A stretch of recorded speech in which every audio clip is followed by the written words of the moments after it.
शांति। आज 23 दिसंबर 2024 के साकार मधुर महावाक्य हैं मधुबन से। मीठे बाप दादाजी ने कहा, मीठे बच्चे, तुम बाप के पास आते हो रिफ्रेश होने। बाप के मिलने से भक्ति मार्ग की सब थकान दूर हो जाती है। 63 जन्मों से भक्ति करते आए हैं ना हम, तो अब इस अंतिम जन्म में बाबा हमें मिलते हैं और बाबा से मिलकर हम रिफ्रेश होते हैं, सारी थकान दूर हो जाती है। प्रश्न है, तुम बच्चों को बाबा किस विधि से रिफ्रेश करते हैं? उत्तर है, पहला पॉइंट, बाबा ज्ञान सुना सुना कर तुम्हें रिफ्रेश कर देते हैं। दूसरा पॉइंट, याद से भी तुम बच्चे रिफ्रेश हो जाते हो। वास्तव में सतयुग है सच्ची विश्रामपुरी, वहां कोई अप्राप्त वस्तु नहीं जिसको प्राप्त करने के लिए परिश्रम करना पड़े। तीसरा पॉइंट, शिव बाबा की गोद में आते ही तुम बच्चों को विश्राम मिल जाता है और सारी थकान दूर हो जाती है। तो बच्चे जब बाप की गोद में आकर के बैठते हैं, सारी थकान भूल जाते हैं, सारी थकान दूर हो जाती है और बच्चे तरोताजा हो जाते हैं। ओम शांति। बाप बैठ समझाते हैं, साथ में ये दादा भी समझते हैं, क्योंकि बाप इन दादा द्वारा बैठ समझाते हैं। जैसे तुम समझते हो वैसे ये दादा भी समझते हैं। दादा को भगवान नहीं कहा जाता, ये है भगवानुवाच। बाप क्या समझाते हैं? देही अभिमानी भव, क्योंकि अपने को आत्मा समझने बिगर परम पिता परमात्मा को याद कर ना सके। इस समय तो सभी आत्माएं पतित हैं, पतित को ही मनुष्य कहा जाता है और पावन को देवता कहा जाता है। ये बहुत सहज समझने और समझाने की बातें। मनुष्य ही पुकारते हैं, हे पतितों को पावन बनाने वाले आओ। देवी देवताएं ऐसे कभी नहीं कहेंगे। पतित पावन बाप पतितों के बुलावे पर आते हैं, आत्माओं को पावन बनाकर फिर नई पावन दुनिया भी स्थापन करते हैं। आत्मा ही बाप को पुकारती है, शरीर तो नहीं पुकारेगा। पारलौकिक बाप जो सदा पावन है उसे ही सब याद करते हैं। ये है पुरानी दुनिया। बाप नई पावन दुनिया बनाते हैं। कई तो ऐसे भी हैं जो कहते हैं, हमको तो यहाँ ही अपार सुख है, धन माल बहुत है। वो समझते हैं हमारे लिए स्वर्ग यही है। वो तुम्हारी बातें कैसे मानेंगे? कलयुगी दुनिया को स्वर्ग समझना ये भी बेसमझी है। कितनी जड़ जड़ीभूत अवस्था हो गई है, तो भी मनुष्य कहते हैं हम तो स्वर्ग में बैठे हैं। बच्चे नहीं समझाते हैं तो बाप कहेंगे ना, तुम क्या पत्थर बुद्धि हो, दूसरे को नहीं समझा सकते हो? जब खुद पारस बुद्धि बने तब तो दूसरों को भी बनावे। तो पारस बुद्धि कैसे बन सकते हैं? याद से। याद से आत्मा पवित्र बनती है और जितनी आत्मा पवित्र बनती है बुद्धि का ताला खुलता जाता है और बुद्धि पारस बनती है। और फिर जो पारस बुद्धि बनते हैं वही फिर दूसरों को समझा सकते हैं। पुरुषार्थ अच्छा करना चाहिए, इसमें लज्जा की बात नहीं, परंतु मनुष्यों की बुद्धि में आधा कल्प की जो उल्टी मतें भरी हुई हैं वह कोई जल्दी भूलते नहीं। जब तक बाप को यथार्थ रीति नहीं पहचाना है तब तक वह ताकत आ नहीं सकती। बाप कहते हैं इन वेदों शास्त्रों आदि से मनुष्य कुछ भी सुधरते नहीं हैं, दिन प्रतिदिन और ही बिगड़ते आए हैं। सतो प्रधान से तमो प्रधान ही बने हैं। ये किसकी भी बुद्धि में नहीं है कि हम ही सतो प्रधान देवी देवता थे। कैसे नीचे गिरे हैं, किसको जरा भी पता नहीं है। और फिर 84 जन्म के बदले 84 लाख जन्म कह दिया है, तो फिर पता भी कैसे पड़े। पाप बिगर ज्ञान की रोशनी देने वाला कोई नहीं। सभी एक दो के पिछाड़ी दर दर धक्के खाते रहते हैं, नीचे गिरते गिरते पट पड़ गए हैं। सब ताकत खत्म हो गई है। बुद्धि में भी ताकत नहीं जो बाप को यथार्थ जान सके। बाप ही आकर सबकी बुद्धि का ताला खोलते हैं, तो कितने रिफ्रेश होते हैं। बाप के पास बच्चे रिफ्रेश होने आते हैं। घर में विश्राम मिलता है ना। बाप के मिलने से भक्ति मार्ग की सब थकान ही दूर हो जाती है। सत्य को भी विश्रामपुरी कहा जाता है। वहां तुम्हें कितना विश्राम मिलता है। कोई अप्राप्त वस्तु नहीं जिसके लिए परिश्रम करना पड़े। यह रिफ्रेश बाप भी करते हैं तो ये दादा भी करते हैं। शिव बाबा की गोद में आते कितना विश्राम मिलता है।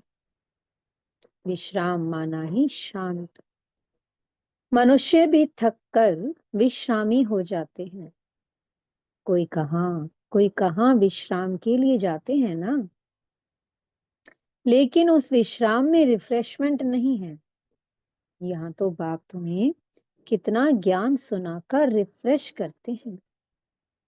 बाप की याद से भी कितने रिफ्रेश होते, और तमो प्रधान से सतो प्रधान भी बनते जाते हो। सतो प्रधान बनने के लिए यहाँ बाप के पास आते हो। बाप कहते हैं, मीठे मीठे बच्चों, बाप को याद करो। बाप ने समझाया है कि सारे सृष्टि का चक्कर कैसे फिरता है। सर्वात्माओं को विश्राम कैसे और कहाँ मिलता है। तुम बच्चों का फर्ज है सबको बाप का पैगाम देना। बाप कहते हैं, मुझे याद करो तो तुम इस वर्षे के तुम मालिक बन जाएंगे। बाप इस संगम युग पर नई दुनिया की, बाबा ने कहा, बाप इस संगम युग पर नई स्वर्ग की दुनिया रचते हैं, जहां तुम जाकर मालिक बनते हो।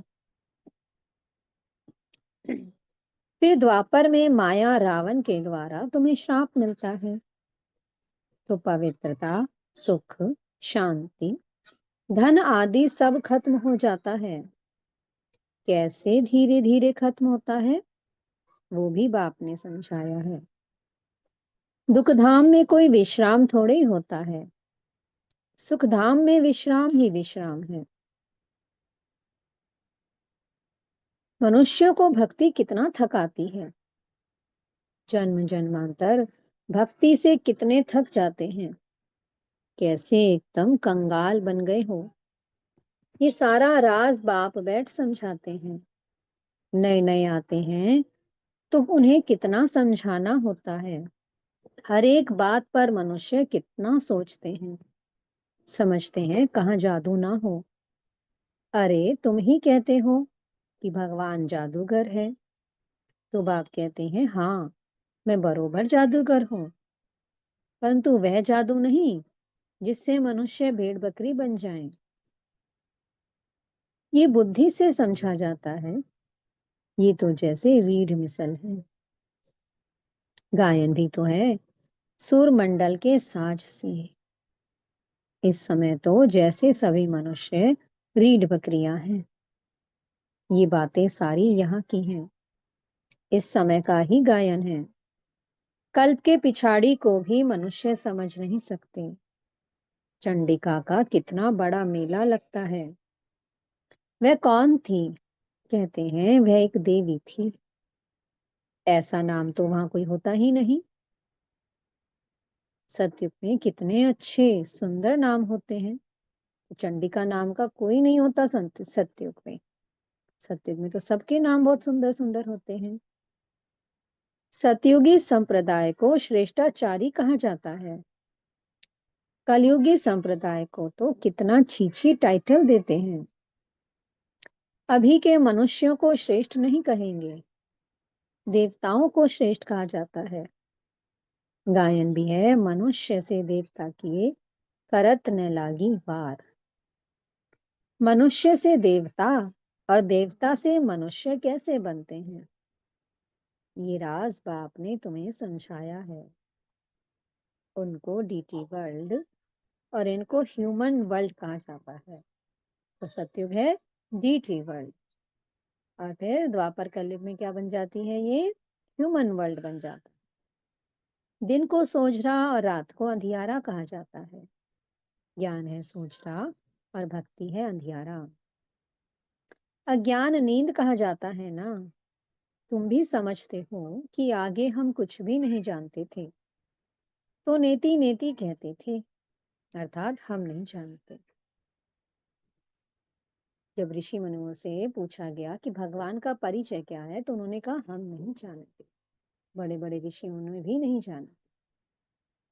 अभी तुम समझते हो, हम भी तो पहले नास्तिक थे, बेहद के बाप को ही नहीं जानते थे।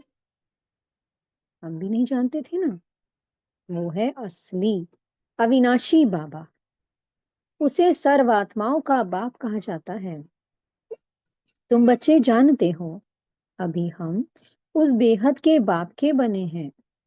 बाप बच्चों को गुप्त ज्ञान देते हैं। ये ज्ञान मनुष्यों के पास कहाँ मिल ना सके। आत्मा भी गुप्त है। गुप्त ज्ञान आत्मा धारण करती है। आत्मा ही मुख द्वारा ज्ञान सुनाती है। आत्मा ही गुप्त बाप को गुप्त याद करती है। बाप कहते हैं, बच्चों, देहे अभिमानी नहीं बनो। देह अभिमान से आत्मा की ताकत खत्म हो जाती है। आत्म अभिमानी बनने से आत्मा में ताकत जमा होती है। बाप कहते हैं, ड्रामा के राज को अच्छी रीति समझकर चलना है। इस अविनाशी ड्रामा के राज को जो ठीक रीति जानते हैं, वे सदा हर्षित रहते हैं। इस समय मनुष्य ऊपर जाने की कितनी कोशिश करते हैं। समझते हैं कि ऊपर में दुनिया है। शास्त्रों में सुन रखा है कि ऊपर में दुनिया है, तो वहां जाकर देखिए। वहां दुनिया बसाने की कोशिश करते हैं। जाते हैं ना सब मून पर, कितना जाने की कोशिश करते हैं। दुनिया तो बहुत बसाई है ना। भारत में सिर्फ एक ही आदि सनातन देवी देवता धर्म था, और कोई खंड आदि नहीं था। फिर कितना बसाया है। तुम विचार करो, भारत के कितने थोड़े टुकड़े में देवताएं होते हैं। जमुना के किनारे पर ही परिस्तान था, जहां ये लक्ष्मी नारायण राज्य करते थे। कितनी सुंदर शोभायमान सतो प्रधान दुनिया थी। नेचुरल ब्यूटी थी। आत्मा में ही सारा चमत्कार रहता है। बच्चों को दिखाया था श्री कृष्ण का जन्म कैसे होता है। सारे कमरे में जैसे रोशनी हो जाती है। तो बाप बैठकर बच्चों को समझाते हैं, अभी तुम परिस्तान में जाने के लिए पुरुषार्थ कर रहे हो। बाकी ऐसे नहीं कि तालाब में डुबकी लगाने से परियां बन जाएंगे। ये सभी झूठे नाम रख दिए हैं। लाखों वर्ष कह देने से बिल्कुल ही सब कुछ भूल गए हैं। अभी तुम अभूल बन रहे हो। नंबरवार पुरुषार्थ अनुसार विचार किया जाता है, इतनी छोटी सी आत्मा कितना बड़ा पार्ट शरीर से बजाती है, और फिर शरीर से आत्मा निकल जाती है, तो शरीर का देखो क्या हाल हो जाता है। आत्मा ही पार्ट बजाती है। कितनी बड़ी विचार की बात है। सारी दुनिया के एक्टर्स यानी कि सारी दुनिया की आत्माएं अपनी एक्ट अनुसार ही पार्ट बजाते हैं, कुछ भी फर्क नहीं पड़ सकता। हूबहू सारी एक्ट फिर से रिपीट हो रही है, इसमें संशय नहीं कर सकते। हर एक की बुद्धि में फर्क पड़ सकता है, क्योंकि आत्मा तो मन बुद्धि सहित है ना आत्मा। बच्चों को मालूम है कि हमको स्कॉलरशिप लेनी है, तो दिल अंदर खुशी होती है। यहाँ भी अंदर आने से ही एम ऑब्जेक्ट सामने देखते हैं, तो खुशी तो जरूर होगी। अभी तुम जानते हो, हम ये देवी देवता बनने के लिए यहाँ पढ़ते हैं। ऐसा कोई स्कूल नहीं जहाँ दूसरे जन्म की एम ऑब्जेक्ट को देख सके। ऐसी कोई पढ़ाई जहाँ पर पढ़ाई तो हम इस जन्म में कर रहे हैं और अगले जन्म में हमें राजाई मिल रही हो। और यहाँ तो बाबा में 21 जन्मों के लिए दे रहे हैं। इतनी वंडरफुल पढ़ाई है ये। तुम देखते हो कि हम लक्ष्मी नारायण जैसे बन रहे हैं। अभी हम संगम युग पर हैं, जो भविष्य में इन जैसा लक्ष्मी नारायण बनने की पढ़ाई पढ़ रहे हैं। कितनी गुप्त पढ़ाई है। एम ऑब्जेक्ट को देख कितनी खुशी होनी चाहिए। खुशी का पारावार नहीं। तो खुशी का पारावार किसे नहीं होता? जो हर बार बार अपने एम ऑब्जेक्ट को बुद्धि में रखता है कि मैं क्या बनने जा रहा हूँ। मैं लक्ष्मी नारायण जैसा बनने जा रहा हूँ। मैं उस कृष्णपुरी में जा रहा हूँ। मैं सत्युग में जा रहा हूँ। देवी देवता बन रहा हूँ। जो बार बार ऐसे ऐसे श्रेष्ठ संकल्प करते हैं, बार बार अपने एम ऑब्जेक्ट को बुद्धि में याद करते हैं, तो खुशी बढ़ती है। तो खुशी उन्हीं को बढ़ेगी जो बार बार अपने उस स्वरूप को याद करेंगे। स्कूल व पाठशाला हो तो ऐसी हो, है कितनी गुप्त परंतु जबरदस्त पाठशाला है। जितनी बड़ी पढ़ाई उतनी ही फैसिलिटीज रहती हैं, परंतु यहाँ तुम पट पर बैठ पढ़ते हो। आत्मा को पढ़ना होता है, फिर चाहे पट पर बैठे चाहे तख्त पर, परंतु खुशी से खग्गियां मारते रहो कि इस पढ़ाई को पास करने के बाद जाकर हम ये बनेंगे। खुशी की खग्गियां कौन मारेगा? जिसे निश्चय होगा कि हाँ, मैंने ये पढ़ाई बहुत अच्छे से पढ़ी है और अब मैं क्या बनने जा रहा हूँ? नर से नारायण और नारी से लक्ष्मी। जिसने अच्छे से पढ़ाई होगी, जिसे खुद पर भी निश्चय है, बाबा पर भी निश्चय है, और इस ड्रामा पर भी निश्चय है कि कल कल मैं ही बना हूं या बनी हूं। जिसे निश्चय होगा वही जाएंगे। कहते हैं ना, निश्चय बुद्धि विचरती। अभी तुम बच्चों को बाप ने आकर अपना परिचय दिया है, ठीक है, कि मैं इनमें कैसे प्रवेश कर तुम्हें पढ़ाता हूँ। बाप देवताओं को तो नहीं पढ़ाएंगे। देवताओं को ये ज्ञान कहाँ? मनुष्य तो पूछते हैं, क्या देवताओं में ज्ञान नहीं है? देवताएं ही इस ज्ञान से देवता बनते हैं। देवता बनने के बाद फिर ज्ञान की क्या दरकार है? लौकिक पढ़ाई से बैरिस्टर बन गया, कमाई में लग गया, फिर बैरिस्ट्री पढ़ेंगे क्या? अच्छा, मीठे मीठे सिक्की लदे बच्चों प्रति माता पिता बाप दादा का याद प्यार और गुड मॉर्निंग। रूहानी बाप की रूहानी बच्चों को नमस्ते। हम रूहानी बच्चों की मीठे रूहानी बाप दादाजी को बहुत बहुत याद प्यार, गुड मॉर्निंग और नमस्ते। धारणा के लिए मुख्य सार है। पहला पॉइंट, अविनाशी ड्रामा के राज को यथार्थ समझ हर्षित रहना है। इस ड्रामा में हर एक एक्टर का पार्ट अपना अपना है, जो हूबहू बजा रहे हैं। दूसरा पॉइंट है, एम ऑब्जेक्ट को सामने रख खुशी में खग्गियां मारनी है। बुद्धि में रहे हम इस पढ़ाई से ऐसा लक्ष्मी नारायण बनेंगे। है ना खुशी की बात? बेहद की खुशी मिलती है हमें। मीठे सतगुरु जी वरदान दे रहे हैं, याद और सेवा के शक्तिशाली आधार द्वारा तीव्र गति से आगे बढ़ने वाले माया जीत भव। ब्राह्मण जीवन का आधार याद और सेवा है।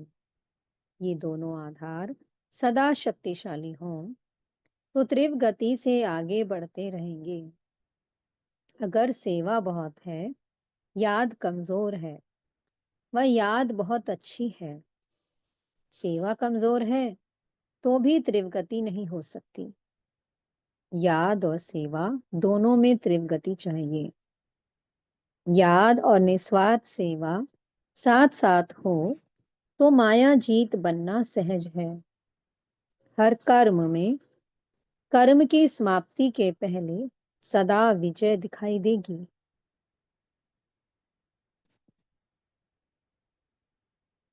याद और सेवा का शक्तिशाली फाउंडेशन चाहिए। स्लोगन है, इस संसार को अलौकिक खेल और परिस्थितियों को अलौकिक खिलौने के समान समझकर चलो। ओम शांति। बहुत बहुत शुक्रिया प्यारे प्यारे हमारे मीठे मीठे बाप दादा जी का। ओम शांति।